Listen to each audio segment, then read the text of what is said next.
The FARSEER Trilogy. Earlier this year I read the FARSEER Trilogy. All I really knew about this series or Robin Hobb was that she was a very commended fantasy author and this was a very commended series. Now, having read it, I can absolutely see why. Fitz Farseer is an incredible fantasy protagonist. It is very hard not to root for him and get invested in his story as the books go on. He, especially in the first one, goes through so much pain and suffering and loss and isolation. You just can't help but sit there and hope for just the tiniest spark of happiness for him. And when it does come, you're like, ah, yes, that boy deserves it. I wasn't expecting psychological manipulation and gaslighting and severe depression to be things that Fitz would have to deal with in this fantasy book about assassins.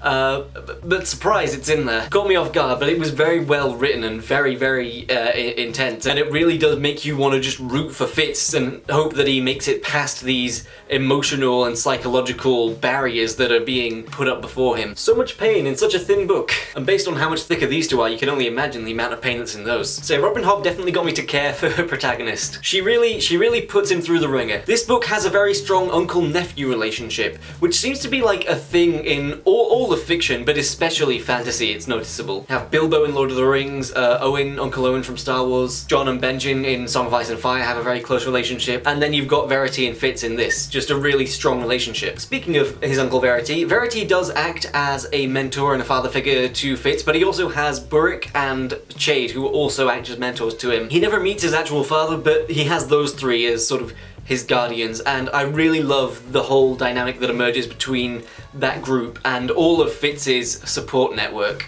I'm not sure if it's Burrick or Burrish, but Burrick and Verity both serve as father figures to Fitz, whereas Chade is more of a mentor and a friend, and it's just really nice that he has these relationships, these people that he can confide in when his world feels often so small when you're reading in his own head. And then you've got the rest of his support networks, the friends that he makes. He's got Molly and The Fool and Night Eyes and Starling Birdsong. There's Patience and Ketrican as well. I like that despite how isolated Fitz often feels, it's a theme that he has more friends than he realizes out there in the world. And I love how that comes together in the third book and they all sort of strike out together and Fitz finally has the people that he can trust and confide in and rely upon. I think that whole aspect of it was executed really well. All of those characters, all of Fitz's friends and mentors and love interests, they're really well written, and as a reader you feel a really strong connection to them. And as the story went on, I was just like, please Robin Hobb, do not hurt any of these people, because first of all, I like these characters, and second of all, that will devastate Fitz so much.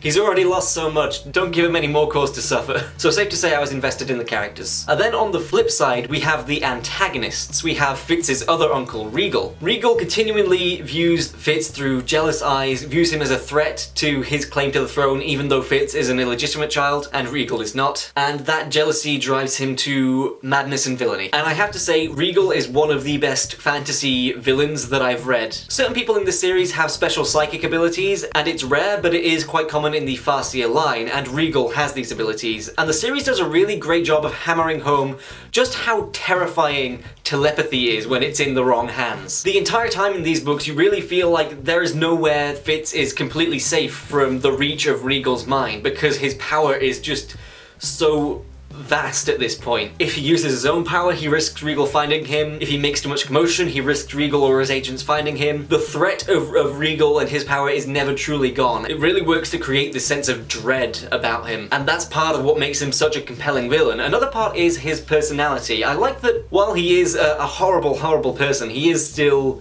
human, and book 3 goes to lengths to show that actually there is cause behind his actions, and even Fitz himself starts to feel a little bit of empathy towards him and understand where he's coming from. But I think my favourite moment from Regal is at the end of the first book, where he reveals what his overall conspiracy plan is. He gives this really great villainous speech while he's kicking the shit out of Fitz about how because he's the younger prince, no one's gonna bat an eye if he just tells a blatant lie, and so he can get away with doing whatever he wants and then coming up with this cover story later. He's fully aware of the privilege he has as a member of the royal family and is absolutely down to exploit it at any opportunity he gets. "You see, bastard," he said as he paused to catch his breath, "ruthlessness creates its own rules. So my mother taught me. People are intimidated by a man who acts with no apparent regard for consequences. Behave as if you cannot be touched and no one will dare to touch you. Look at the whole situation. Your death will anger some people, yes, but enough to make them take actions that would affect the security of the whole 6 duchies? I think not. Besides, your death will be eclipsed by other things. I'd be a fool not to take this opportunity to remove you. Regal was so damnably calm and superior. I fought him, but he was surprisingly strong for the indulgent life he led. I felt like a kitten as he shook me out of my shirt. He folded my clothes neatly and set them aside. Minimal alibis will work. If I made too much effort to appear guiltless, people might think I cared. They might start then to pay attention themselves. So, I simply know nothing. My man saw you enter with Burrick after I had left, and I go now to complain to August that you never came to talk with me so that I might forgive you, as I had promised Ketrican. I will reprimand August most severely for not bringing you himself. He looked around. Let's see. A nice deep hot one, right here. I clutched at his throat as he levered me up to the edge, but he shook me off easily. Goodbye, bastard, he said calmly. Pardon my haste, but you have quite delayed me. I must rush to dress myself, or I shall be late for the wedding. And he tumbled me in. And he talks about this while he's just absolutely brutalizing a teenager. It's more of that suffering that Fitz goes through that I was talking about earlier. So yeah, Regal is an absolutely great antagonist for the series, and that speech is one of the best villain speeches that I think I've read in fantasy. That was just a really great moment in that book. Often when it comes to the fantasy series, I feel like sometimes it's hard for the sequels to match up to the first one, but actually I think the opposite is true in this case. In this case, I feel like every subsequent book I enjoyed more and more. I think Assassin's Quest is my favourite of the 3. I mean, there are some absolutely fantastic moments in these 2, but I feel like it all culminates really well and has a bittersweet but also quite satisfying ending in this one. So I think that really came together nicely. Also, this one felt refreshing because you get out of the Royal Keep and see more of the world. In the previous 2, it's very much around the Royal Keep and whatnot, so getting to step out felt like a bit of a breath of fresh air in this one. Something that I really liked about the Elderlings aspect of this whole series is how there's all this discussion about what the Elderlings were and what they looked like, and I love the hypothesis that comes up that there's no accurate description of what an Elderling is, because at one point in the past they were so common it would be like going to great detail into describing a horse. Just completely unnecessary because everyone knows what a horse looks like. And someone's picked a really great moment to start drilling outside or hedge trimming or something.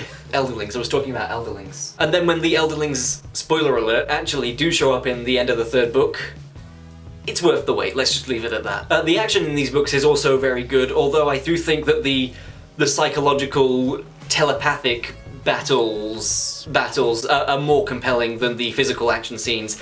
That being said, there are some physical action scenes, mostly in Royal Assassin. They are really, really good. Very compelling and visceral. This was a very enjoyable series to read, and I will absolutely be continuing onto more of Robin Hobb's books. I'll probably go for the Tawny Man trilogy next because apparently that's got the same characters. I don't know if there's if you necessarily need to read them all in order. As far as I understand, they are set in the same world, but they're completely disparate stories with different characters in them. Do let me know in the comments if I'm wrong, if jumping ahead to Tawny Man is gonna have some massive spoilers for some of the other books in Realm of the Elderlings. But the impression I get is that they're in the same world, but they're disparate, they're different. But yeah, I'm absolutely looking forward to reading that one and catching up with Fitz and the Fool and their journey together. Forgot to mention when I was talking about all the different characters' relationships, every single relationship that Fitz has with someone is a really well done piece of storytelling, but I do especially love the friendship that blossoms between Fitz and the Fool, because it evolves from they kind of just know each other in the 1st book, and then in the 3rd book they're like, yeah, they're best friends, they're more than that. I really love how that relationship changes and grows and evolves throughout the series, and I'm looking forward to how that progresses in the later books. So I think that's pretty much what I have to say about the FARSEER trilogy. It was definitely a worthwhile investment to read these. Really enjoyed the story and the characters. I think Assassin's Quest was probably my favourite, but all 3 of them, an absolute good time. I will certainly be diving into more of Robin Hobb's work at some point. So the FARSEER trilogy gets a yeah, I enjoyed it out of 5. bringing that one back. It's the very inventive book rating system that I made up in my Wheel of Time review. So yeah, love Fitz to bits, loved the whole series. FARSEER was a definite standout read for me this year. That's pretty much all I have to say on the matter, so if you liked this video, please do give it a like. Let me know what your thoughts on FARSEER or Robin Hobb in general are in the comments below. Thank you all so much for watching this video, and as always, I will see you in my next one.